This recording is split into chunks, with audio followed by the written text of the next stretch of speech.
Un instant avec ces magnifiques fleurs à Pontoise. On va parler d'un truc incroyable maintenant, ça s'appelle la e-réputation. Vous n'avez pas idée de ce qu'on peut dire de vous ou de votre entreprise sur Internet. Vous n'en avez pas idée, mais certaines personnes savent. Certaines bien renseignées, on va dire. Dont Radia Hayat qui est avec nous. Bonjour. Bonjour. Merci d'être là. Vous avez lancé une entreprise qui s'appelle e-Réputation Defender. En gros, vous devez gérer l'image des individus ou des entreprises sur Internet. Quel travail, hein, parce qu'on dit et on raconte de tout sur Internet. Tout à fait. Alors c'est un sujet qui est aujourd'hui indispensable parce que nous, ce qu'on fait, c'est que on identifie, on arrive à savoir quelle est l'image qu'une personne ou qu'une société a sur Internet. On arrive à identifier toutes les informations négatives, les informations positives. On arrive à aider la personne à améliorer son image, à se défendre s'il y a des soucis en cas de nuisance, tout ce qui est nouveaux risques liés au web. Donc c'est vraiment un marché qui est complet, qui touche d'un côté la PME, la TPE, mais aussi la personnalité publique, le politicien, le journaliste. Ça peut toucher aussi les personnes qui recherchent du travail, qui ont besoin d'avoir une image sur Internet qui soit cohérente par rapport à leur demande d'emploi. Voilà, donc ça touche tout le monde. Et ça permet d'avoir plein de chiffres assez précis. Je rappelle juste que vous êtes d'abord basé à Nogent-sur-Oise et à Paris. C'est pour ça que vous êtes aussi avec nous ce matin. Les chiffres importants à retenir, c'est que beaucoup de recruteurs, par exemple, avant de recevoir ou après avoir reçu un candidat, vont sur Internet pour avoir une idée du candidat qu'ils ont en face d'eux, en fait. Tout à fait. Alors là, c'est un phénomène qui est assez impressionnant en plus, qui est en croissance. On est aujourd'hui autour de 70% de responsables ressources humaines qui googlisent un candidat avant de le convier à un entretien. Googler, ça veut dire aller sur Google pour rechercher chercher le nom de la base, on va dire, c'est le plus simple de la recherche. Ils font ça en premier, avant même à réception du CV, dès que les CV les intéressent, ils vont aller taper le nom, le prénom de la personne et rechercher sur Internet ce qui se dit sur elle. Et puis ce qui est assez étonnant, c'est qu'on est aujourd'hui à quasiment 35% de ces recruteurs qui rejettent une candidature. Suite à ce qu'ils ont trouvé sur Internet. Voilà, suite aux résultats obtenus sur Internet. Ce qui paraît complètement dingue. Alors vous avez développé un logiciel parce qu'effectivement, jusqu'à maintenant, on va dire que ce principe de e-réputation s'adressait essentiellement aux immenses entreprises, aux grands groupes qui ont besoin de protéger leur image. Mais vous vous êtes dit, ça peut être aussi intéressant pour les petites entreprises ou les individus. Tout à fait. De façon individuelle. Non. Ou de façon individuelle.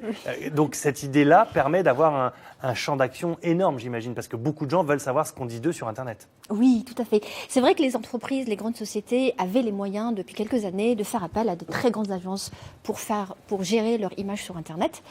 Et elles dépensaient des fortunes. Nous, on a voulu rendre cette prestation accessible à la très petite entreprise, à la PME, à l'entrepreneur indépendant, mais aussi à la personne physique qui est soucieuse de son image. Mais voilà. Parce que la PME, elle pourrait perdre, on va donner un exemple, elle peut perdre un contrat si elle a une mauvaise e-réputation. Tout à fait. Une société peut perdre un contrat, elle peut se retrouver avec ce qu'on appelle un bad buzz, un mauvais buzz, donc des internautes qui vont dire des choses pas forcément positives sur elle et qui vont être repris, amplifiés, et ça devient la seule image de la société. Et aujourd'hui, effectivement, c'est un véritable problème. Il y a un phénomène qui est assez intéressant aussi, c'est le phénomène de la remise à zéro de la réputation. Un nettoyage complet. Un nettoyage complet. Alors c'est Victor, nettoyeur. Voilà, c'est le cas de cette génération qui a fait pas mal de choses sur Internet, beaucoup de photos, beaucoup d'images et qui ont besoin de se remettre à zéro. On va citer un chiffre pour comprendre les dégâts que peut créer justement une mauvaise réputation sur Internet. Prenons un restaurant classique. Un mauvais commentaire. La nourriture est abominable, les toilettes sont sales. Combien ça coûte concrètement à l'entreprise ? Alors, on commence à avoir enfin des chiffres assez concrets. Alors, on parle aujourd'hui d'une perte, en cas de commentaires négatifs, on parle d'une perte de chiffre d'affaires de 10 000 euros. Ce qui est énorme, ce qui est incroyable. Énorme. Un petit commentaire, c'est pas bon dans ce restaurant, boum, 10 000 euros de chiffre d'affaires en moins pour le restaurant. C'est automatique. Ça, c'est un chiffre donné par le grand groupe Pierre et Vacances. Donc, c'est vraiment un chiffre lors du officiel. salon du tourisme de l'année dernière. Tout à fait. Donc, on est vraiment sur un chiffre officiel et pour certaines sociétés, c'est même pire. Alors, qui peut faire appel à vous dans ces cas-là ? Les hommes politiques, les journalistes, tout ça, vous en avez parlé, mais aussi, et de plus en plus, les adolescents. Parce que les ados sont de plus en plus sur Internet, sur Facebook, sur les réseaux sociaux. Et là, il s'en passe des choses. Donc, vous avez pas mal de coups de fil de parents qui vous disent « Aidez-moi, aidez à nettoyer l'image de mon fils sur Internet ou de ma fille. » Tout à fait. Alors, on a deux types de parents qui nous appellent. Nous avons les parents qui s'inquiètent parce que leurs enfants sont humiliés sur Internet à travers des photos, des commentaires, avec des cas très graves où là, on les aide à les protéger, on les aide à nettoyer. Et puis, on a les parents qui sont soucieux d'une image que l'enfant a donné sur Internet, qui est une image où il a dévalé pas mal de choses sur sa vie privée et qui peut lui porter préjudice au moment où il va aller chercher du travail. Et donc, il nous demande à alléger et à reformater son image sur Internet. Très vite, une petite question toute simple. Les gendarmes disent ne mettez pas de photos de vos enfants sur Internet. Vous êtes d'accord avec ça? Tout à fait.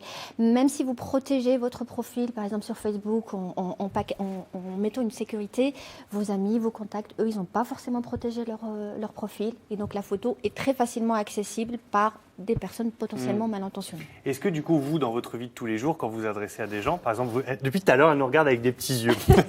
Sous-entendu, vous savez des choses, je vous connais. Est-ce que vous, du coup, par ce biais-là, vous avez accès à des choses complètement auxquelles on ne s'attend pas? Est-ce que tout ça pour demander si les gens, en fait, ont simplement une idée de leur image sur Internet? Alors, aujourd'hui, 35% des personnes sont choquées quand on leur donne un résultat d'audit de leur image sur Internet. C'est énorme, c'est un chiffre énorme. Parce qu'on arrive à trouver pas mal de choses sur la personne de façon très simple. On arrive à obtenir des informations privées sur leur vie, sur leur date de naissance, lieu de naissance et quelquefois même une copie de leur pièce d'identité. Mais en lançant nos outils informatiques en quelques minutes. Ce qui prouve à quel point aujourd'hui, en fait, on a fait confiance à Internet, aux réseaux sociaux et on a divulgué toutes nos informations et ça devient un vrai problème aujourd'hui. Il faut être très, très, très vigilant sur ce qu'on met sur les réseaux sociaux, sur l'image qu'on véhicule. Voilà. Toutes les informations sont sur le site Internet que Gontran va vous montrer, irreputationdefender.com. Vous avez toutes les informations donc de la société lancée par Radia Ayad. Et puis, vous pouvez la rencontrer aussi au premier salon de l'entrepreneuriat. C'est à Creil ce mercredi. C'est à la Faïencerie où on peut venir vous voir directement et comprendre un petit peu pourquoi vous êtes lancé là-dedans. Merci beaucoup en tout cas d'être venu jusqu'à nous. On en sait plus sur vous, mais de manière frontale, on va dire, sans être passé par Internet. Merci beaucoup. Merci à vous. On a reçu des photos ou pas pendant cette émission? Allez, pendant très cette vite. chronique?